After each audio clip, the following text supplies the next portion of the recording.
Clock? 5:01. 5:01, all right. Meeting or party, what shall we have? Yeah.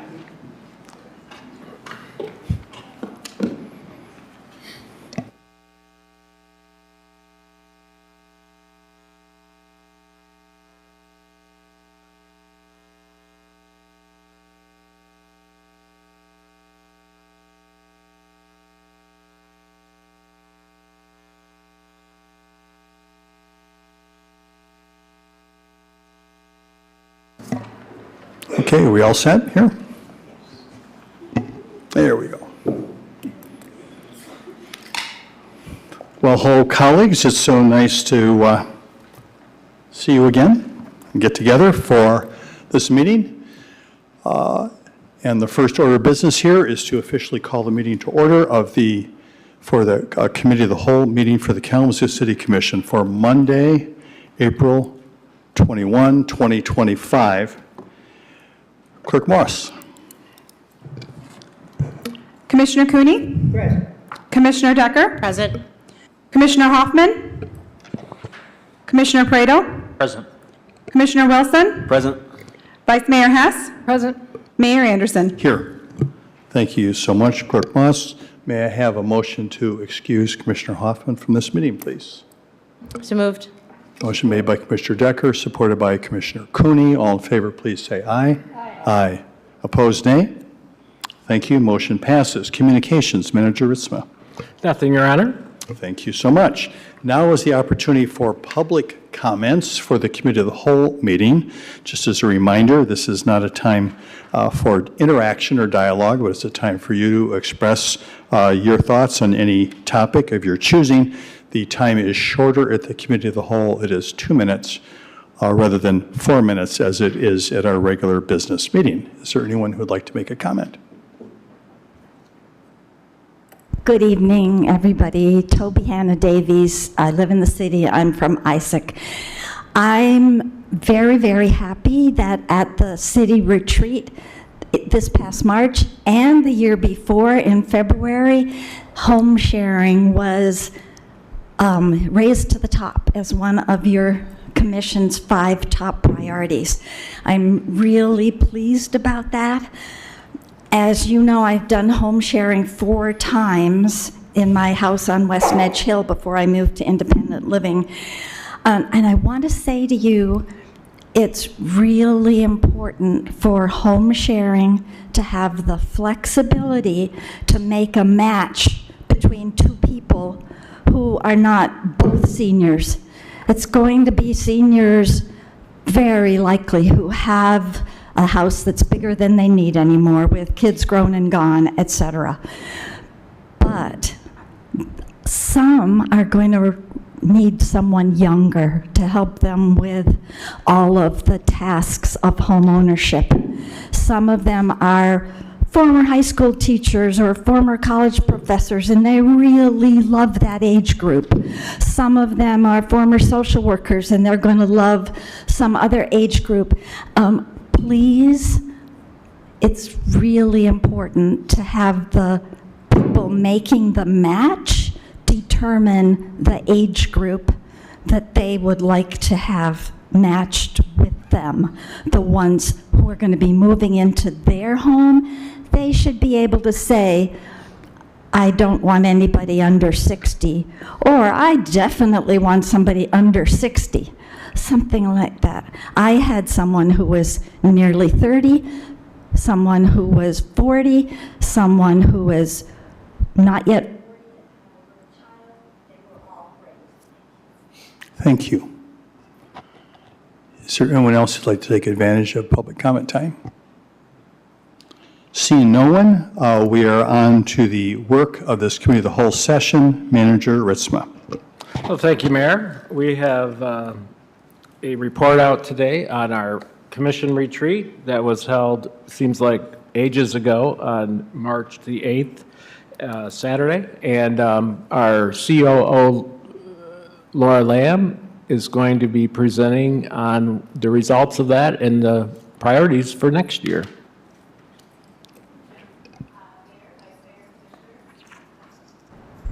On, now it is, there you go. Thank you, Jim, Mayor, Vice Mayor, Commissioners. So this evening we're going to talk about the City Commission retreat that happened back in March.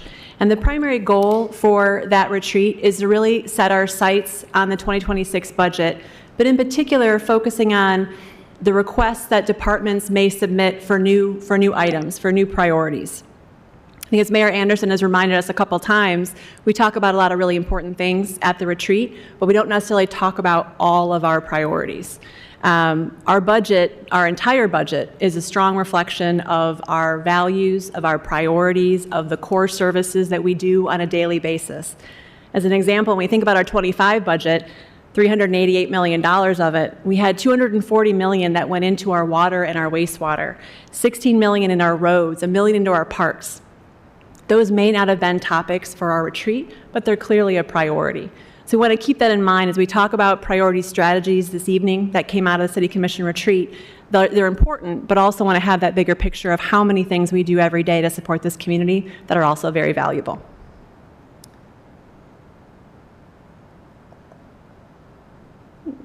Let's see.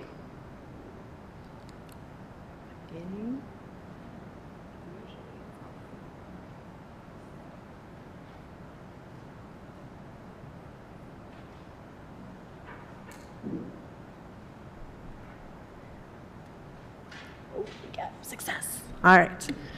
So kind of keeping in mind about how we develop our focus. We always like to go back to Imagine Kalamazoo 2025 to make sure that as our community let us know what their vision and dreams were for the future, we continue to use Imagine Kalamazoo to help suggest where we should focus our goals. This past January, we put Imagine Kalamazoo goals before all of you and outcomes both from Imagine Kalamazoo and all of our city plans, and asked you all to have the very hard task of prioritizing top 5 outcomes that you want us to focus on for 2026. These prioritized outcomes became the retreat focus. So we've adopted this GOSM model, goals, outcomes, strategies, and measures. We like this framework because we believe it helps us both get aligned as well as get focused on the areas of importance for us.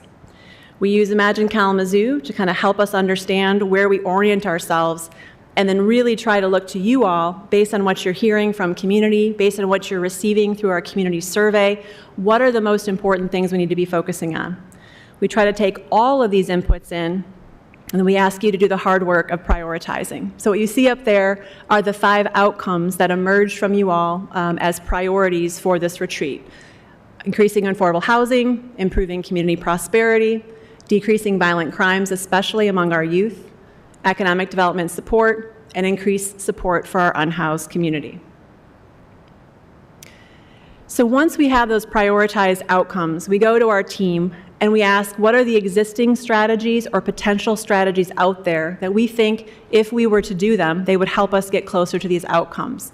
So we pull all of that information together prior to the retreat.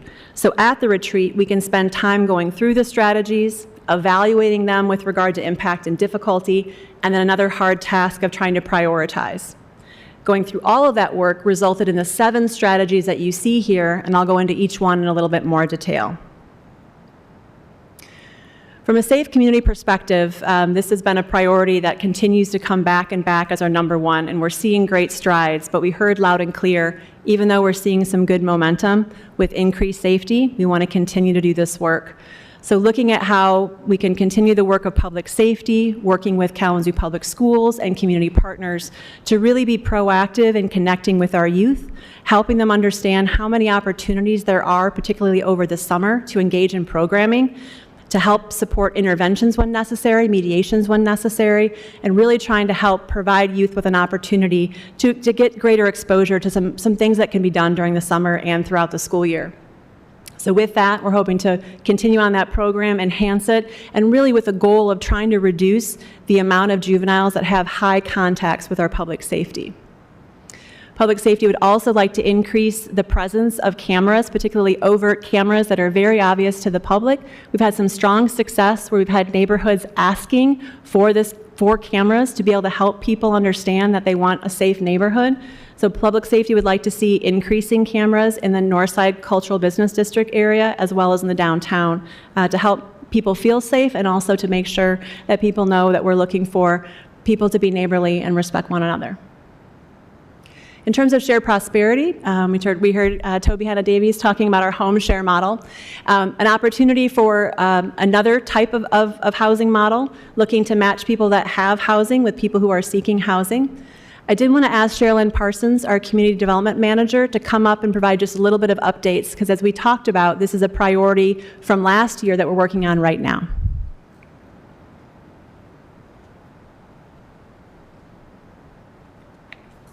Thank you, Laura. Thank you all for having me. So did want to talk and just update on the home share because some changes have occurred since the retreat. So at the retreat, the community advocates really had already entertained and talked with a sub-recipient or a service provider who was going to champion this effort. And that service provider has decided to step back. The process the point in the process we're at right now is simply obtaining a feasibility study. Excuse me. This service provider simply said they didn't want to take the lead in garnering the feasibility study, but they will potentially be interested when we put an RFP out to someone who would want to oversee or manage the program. So what that means is that the feasibility study and the RFP within that, I'm sorry, has come, thank you. I do have a drink if I could just grab it really quickly. Okay.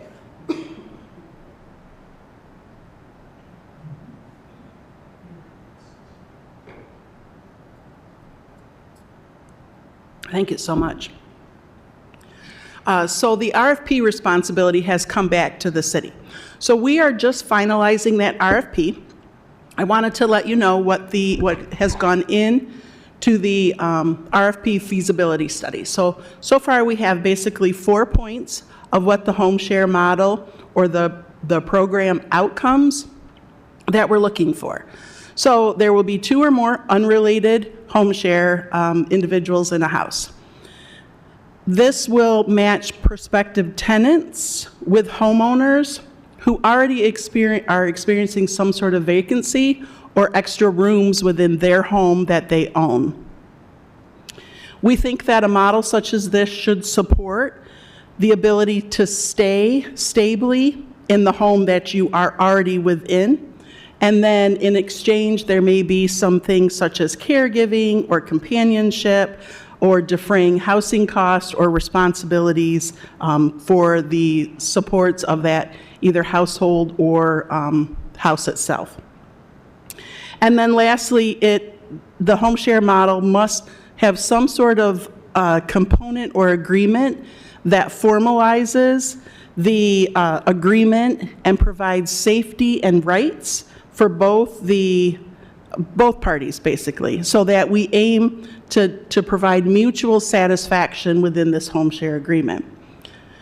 We are thinking then that these components would create a beneficial home share model with the outcomes of keeping people in their homes, increasing the amount of affordable units, and then also begin to create community and possible companionship through connections, both across generations and cultures. So, what is this feasibility? What we are hoping to have from it, we think probably a research type company will respond to this RFP, and we are wanting to see to what extent such a model would benefit our residents. So within the RFP, we're asking for a company to actually define the beneficiaries that they think would be most suited by this model. So that might be populations or sizes, and then our housing stock as it pertains to the demographics that are, or the beneficiaries that come up. We're asking that this idea be looked at and analyzed within the geographical boundaries of the city. And so what would that look specifically for the service areas, both on a neighborhood level and then also expanding it out a little bit to a census tract level?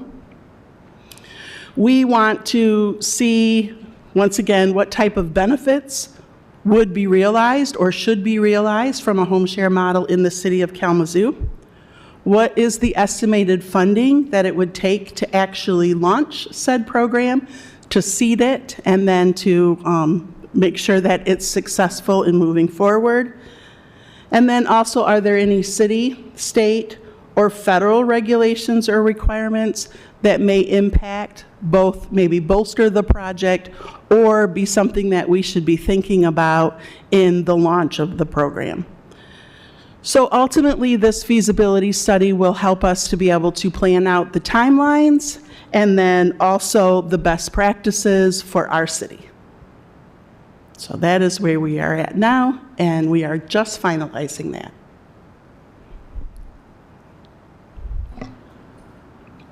Any questions, commissioners? All right, thank you so much. Yeah. Commissioner Decker does have a question. Thank you, Mayor. Hello, how are you? Hello, good. So I think this is great, and I appreciate Commissioner Pareto fighting for this and us agreeing, because I think this is going to be a great thing for the residents. I did have a question regarding the feasibility study. Within that, are we going to be, would they be asking, we're going to be asking for the benefits for the residents. Are they also going to be looking at, you know, how a home can, there may be some individuals that may need the help and assistance and want someone to move in, but their houses may not be up to par. Are they going to be like kind of doing a study too to see what would be needed to be able to help a potential homeowner work on some issues and some things within the homes? Suggestions, you know, of what agencies and what other places they could go to within the city to help them kind of get their home up to par, so we can make sure this is able to be done within the residents and within the city? Because I would hate for anybody to miss out on this great opportunity if, you know.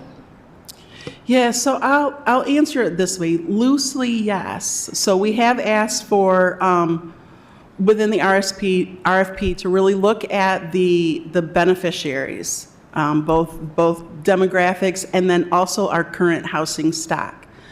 What doesn't happen in an RFP, though, is we don't have access to go into said housing stock. So we do have the ability to assess, and we have asked it within the RFP, that our neighborhoods and the housing stock within those neighborhoods be considered as it relates to who would most benefit from a program like that within the city.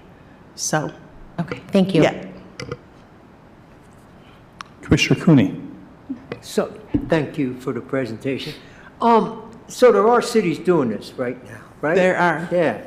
So, in the RFP, I mean, are they going to look at those cities? Are they going to see what can we learn from them? What problems did they have? How they handle those problems? Or Yeah, so we have talked to a few of those. Some of the programs aren't currently running. They didn't make it through the pandemic. And so it wasn't quite as easy as, you know, just picking up their model and imposing it here. Also, most other cities are larger than what our city is, and also have a geographical area that expands larger than what we are. So in thinking about how to tailor this for the city, it becomes something that needs to be analyzed kind of in itself. And, you know, as you heard earlier today, there typically is a senior involved, but it's not limited to senior. So in the RFP that we put out, we do think a mutual benefit could simply be companionship. There could be a benefit to that. But whoever ultimately is running this program, they really need to have this feasibility study to understand where their launch out, where they need to start. And then I would foresee that there would be a pilot year or 2 pilot years so that whoever is running this program would get their lessons learned sort of on a very micro level. Okay. Yeah. Okay, thank you. Other questions? All right, thanks again. Thanks. Yeah. All right, sticking with our shared prosperity goal area, we also have increased coordination support for our unhoused community. As you recall, as part of the 2025 budget, there was $500,000 allocated to support our unhoused community, particularly as it relates to extreme weather. Already this year, we've used those funds to support 2 hoteling efforts during very frigid cold earlier this year, as well as provided support to Kalamazoo Gospel Ministries for replacing shelter mats and increasing their capacity as they have seen record numbers of guests seeking overnight shelter. So with this priority, we look to see how do we continue on the conversations about having more predictable, sustainable solutions for extreme weather in particular as it relates to our unhoused community. Sticking with shared prosperity, certainly strong support to continue the city's critical code repair in partnership with community partners, feeling very strongly that we want to help people preserve their homes, stay in their homes, and wanting to have more resources available for repairs that will make that possible. Also have Bridges to Career Opportunities in partnership with Northside Association for Community Development, looking at how we can help provide additional workforce training, financial coaching, and other resident supports for that neighborhood. And lastly, with economic vitality, the strong desire to invest in the Kalamazoo Entrepreneurial Networks Capital Consortium Program. And this is an opportunity not only to support individual businesses, but looking at how to strengthen the overall sector. There's a lot of supports for entrepreneurs, but there's a feeling that we need to be able to be mindful where there may be gaps and where increased collaboration can get better results. In terms of next steps, we're now at a place where these strategies will make their way into special requests that departments will submit. Those will be coming into our budget team in May and June. They get evaluated against kind of all of the requests coming in. And as you're familiar, in November, we'll see a draft budget come out to you all, and then consideration formally in January.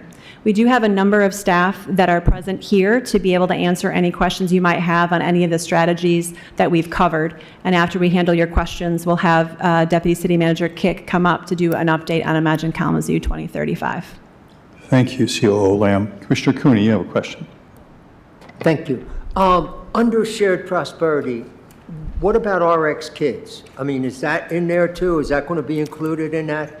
So RX Kids came up as a priority in the retreat you all had in 2024, and that informed our 2025 budget. So we have $1.5 million of city support going into that program that's being implemented right now.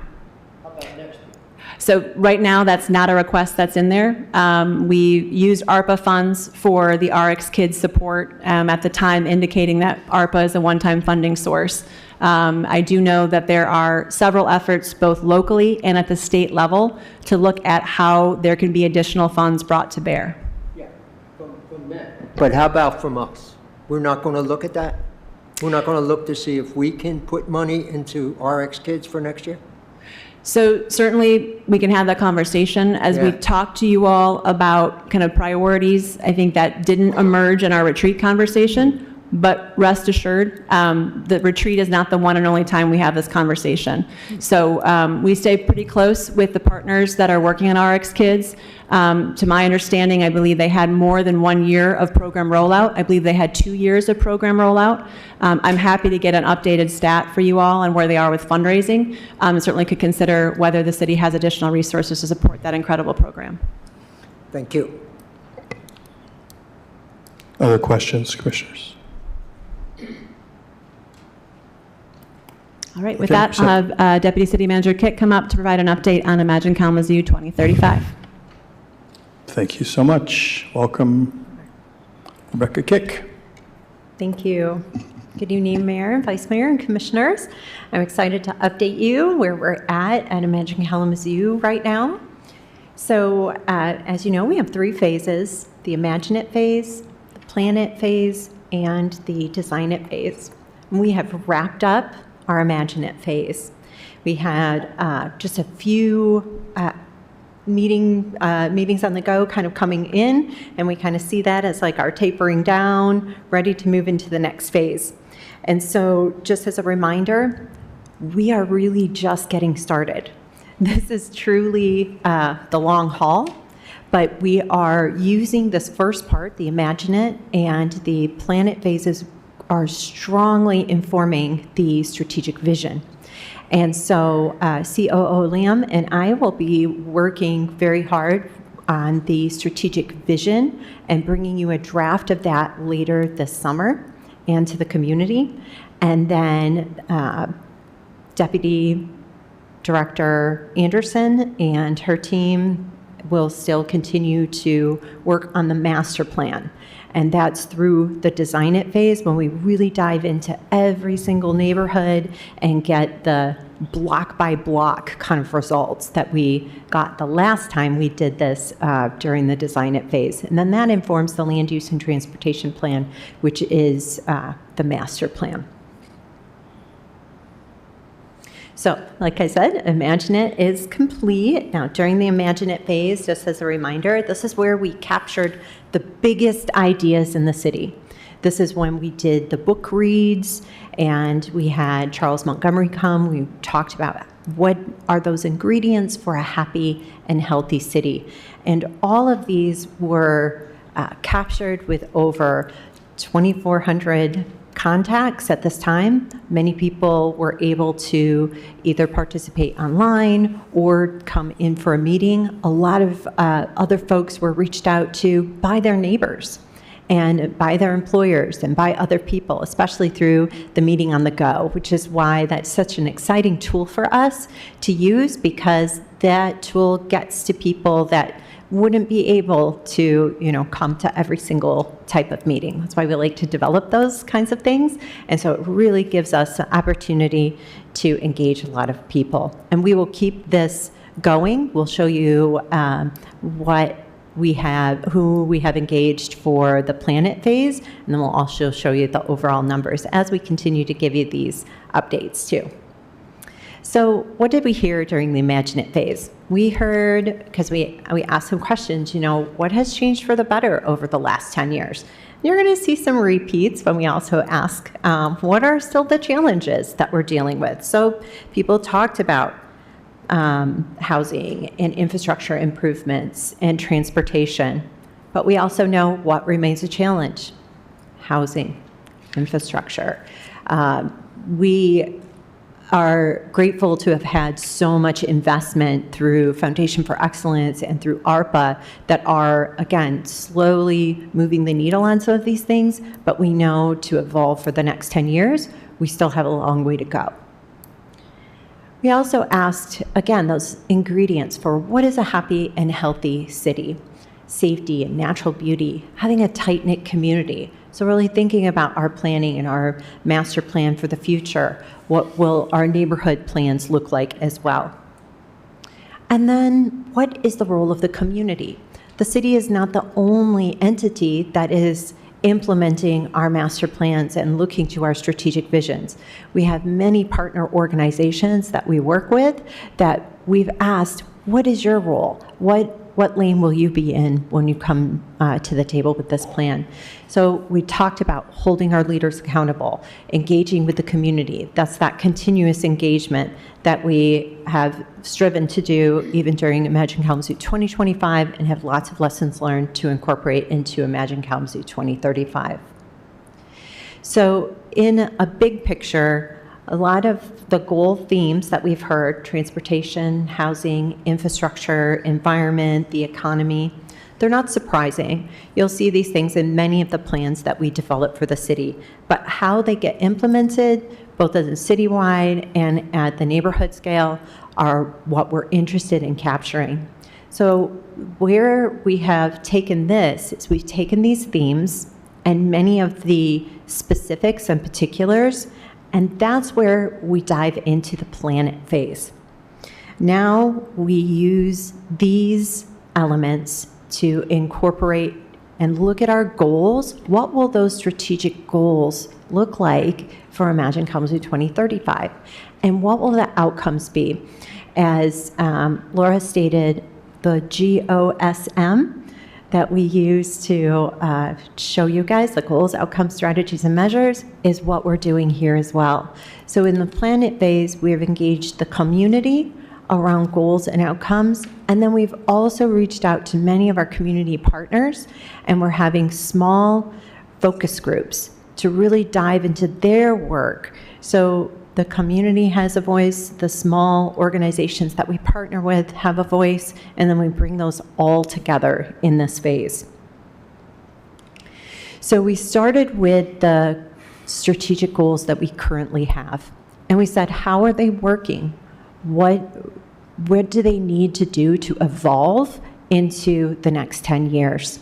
And so this question has been asked at the macro scale with the community, and I'll talk about one more opportunity for the community to weigh in on this as well in person, but there's always the online options as well. And then I'll talk to you about the small group work that we're doing. But with the strategic goal themes, with those pieces that we heard from the Imagine It phase first, we also heard from the community that before we had strength through diversity and engaging our community as separate goals. And what they really had said to us is, no, that really needs to be a thread that's woven through everything that we do. So we talk about diversity, equity, inclusion, and accessibility through everything, whether that's transportation, neighborhoods, economy. It needs to be woven throughout rather than be a standalone goal. Same with continuous engagement. It needs to be woven through everything, every project that we do, be able to have that continuous conversation with our community. And then also the ingredients for a happy, healthy city. The safety elements, the vibrancy, the community connections need to be woven through all of these goals as well. So as we look at the goals and outcomes, the way I want you to look at the two documents that we'll be bringing forward to you later this year is that the strategic vision is the keeper of the goals and outcomes. That's where you're going to see those really highlighted and shining through everything, because the master plan with the strategies and measures, really looking at the policies, looking at the projects that we're going to be able to do, they kind of rise up through that. So they look to the strategic vision for the goals and outcomes, and it's answered in plans like the master plan, the Parks and Rec plan, the HUD plan. That's where those strategies and measures live, because you see where those projects are implemented. So right now, what's going on is that we're hosting public meetings. We've had 5. We've got one left. That's the one I was going to mention to you. At the end of April, everybody's welcome at these meetings. There's going to be a presentation that happens, and then we have tables with all of the goals that are set up, and then we do kind of timed exercises where we talk about the goals, and then we ask the community to think about the outcomes that then make those goals a reality. And then we've got these 9 topic-specific focus groups with our subject matter experts, which again are made up of our partners and our organizations throughout the cities. And we've been asking them, again, do we have these goals right? Do we have these outcomes? And what do they mean to you as you accomplish your day-to-day work for the city as well? Lastly, with the strategic vision, we are looking for residents to help us shape that vision statement. Where are we going in the next 10 years? What will all residents need in the next 10 years? And this has been a great exercise that we're doing in person and again online, and we've gotten a lot of responses on that.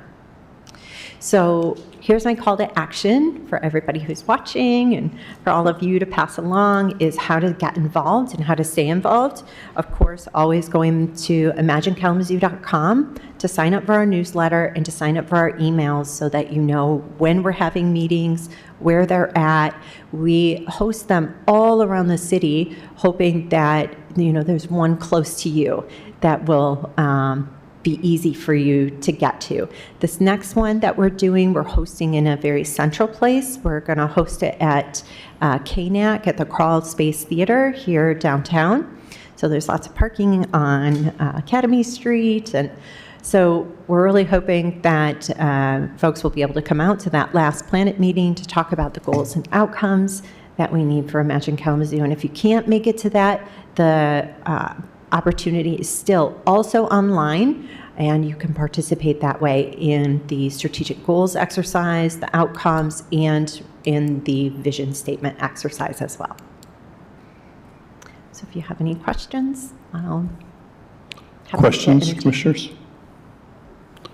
I have a question then. Yeah, Dave. Rebecca, how are we incorporating the community survey results into this whole process? Yeah, so sorry I don't have my Venn diagram with me right now, but the way that we have everything is we have data, best practices, and then all of our community expertise and input.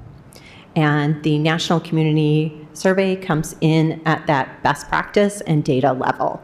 So yes, we'll be leaning on that. We'll be leaning on our economic development, retail marketing analysis that we did, as well as our target market analysis and housing strategy. Those are all kind of outside data sources that will also be incorporated into the documents.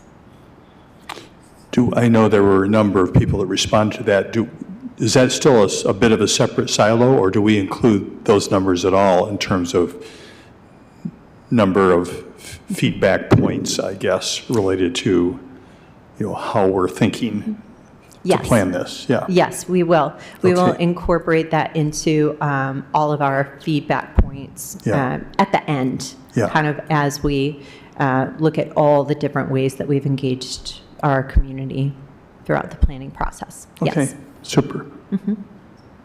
Anything else at this point? All right, thank you so much. Okay, you're welcome. Ms. Kick, appreciate it.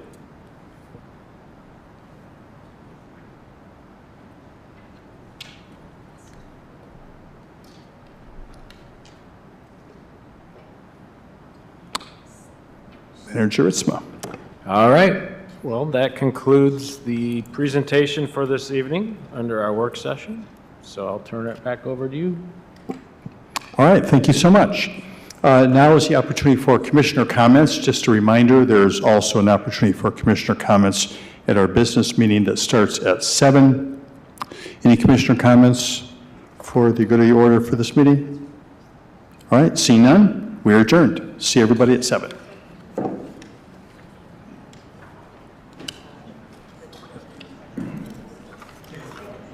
Okay, we got a bunch.